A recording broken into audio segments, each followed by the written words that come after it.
சொல்லுகிறார். இந்த ரெகபியாம் என்ன சொல்லுகிறார் என்று சொன்னால், நான் உனக்கு கட்டளையிட்டதெல்லாம் நீ கேட்டு கை கொண்டு என் வழியில் நடந்து என் தாசனாகிய தாவீது செய்தது போல என் கட்டளைகளையும் என் கற்பனைகளையும் கை கொள்ளும்படி என் பார்வைக்கு செம்மையானதை செய்கிறது உண்டானால் நான் உன்னோடு இருந்து நான் தாவீதுக்கு கட்டியது போல உனக்கும் நிலையான வீட்டை கட்டி இஸ்ரவேலை உனக்கு தருவேன் என்று வாக்கு கொடுத்தார். அன்புக்குரிய தேவ பிள்ளைகளே, நாம இந்த நாட்களில எப்படிப்பட்ட வாழ்க்கையை கற்றுக்காக வாழ்கிறோம்? செம்மையா வாழ்கிறோமா? கை கொள்ளுகிறோமா? கை கொண்டு நடக்கிறோமா? அதன்படி கற்பனைகளை கை கொள்ளுகிறோமா? இப்ப தேவனுடைய பிள்ளைகள் ஆசீர்வதிக்கப்பட வேண்டும் என்று சொன்னால் ஒரு வேலை சொல்லலாம், உலகத்தில் இருக்கிறவங்க எல்லாம் நல்லா தான் இருக்கிறாங்களே, அவங்க எல்லாம் செம்மையா தான் இருக்கிறாங்களே, அவங்க எல்லாம் தனவந்தரா இருக்கிறாங்களே, அவங்க எல்லாம் சிறுவந்தா இருக்கிறாங்களே, அவங்க எல்லாம் கொடி சொல்லா இருக்கிறாங்களே, அவங்க எல்லாம் பார்க்கறதுக்கு நல்லா தானே இருக்கிறாங்க அப்படின்னு ஒரு வேளை அவங்கள பார்த்து நாம பேசலாம், யோசிக்கலாம், நினைக்கலாம். யோசிக்கலாம். ஆனால் தேவனுடைய பிள்ளைகளுக்கு ஒரு திட்டத்தை வைத்திருக்கிறார். அவங்களுடைய வாழ்க்கை வேற, நம்ம வாழ்க்கை வேற, அவங்க வாழ்க்கை முறை வேற, அவங்க தொழில் தொழில்களை முறை வேற. அவங்க போனா ஒரு நிமிஷத்தை தொழிலுக்கு வந்துட்டே இருந்துருவாங்க.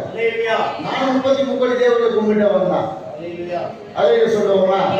எங்களுக்கு குலதெய்வமே கிருஷ்ணர் தான். நாங்களும் உட்காந்து தோப்பளம் போட்டோம், தோப்பளம் போட்டதுக்கு அந்த நாட்களிலே நாங்கள் டீயை குடிக்க முடியும். உட்காந்து என்ன குண்டை கட்டிக்கிட்டு குடிச்சிட்டு வந்து உருப்படி கட்டிக்கிட்டு என்ன செய்யணும்? நாங்கள் உட்காந்து என்ன செஞ்சாகணும்? தோப்பாளக்காரன் போட்டாதான் எங்க அப்பா என்ன செய்வாங்க, அடுத்த வேலை செய்ய விடுவாங்க. அப்படியெல்லாம் வந்து நாங்கள் 33 கோடி தேவர்கள் வழிபட்டு அப்படியெல்லாம் செய்து கொண்டுதான் அப்படியெல்லாம் இருந்துதான் வந்தோம். அதே சொல்லுவோமா? ஆனா அந்த தொழுகை முறையெல்லாம் இவ்வளவு பெரிய தொழுகை முறை கிடையாது. அவங்க போவார்கள், பார்ப்பார்கள், தரிசனம் பார்ப்பார்கள், தரிசனம் பார்த்து அவங்கள அதுக்கே இருப்பாங்க. ஏன் எங்க வந்த, ஏத வந்த, என்ன காரியம், என்ன உங்களுக்கு தேவை அப்படி யாரும் என்ன செய்வாங்க. நானும் அந்த காலகட்டத்தில் தான் 20 வயசு வரல, 21 வயசு வந்துட்டு வந்தேன். அதே சொல்லுவோமா?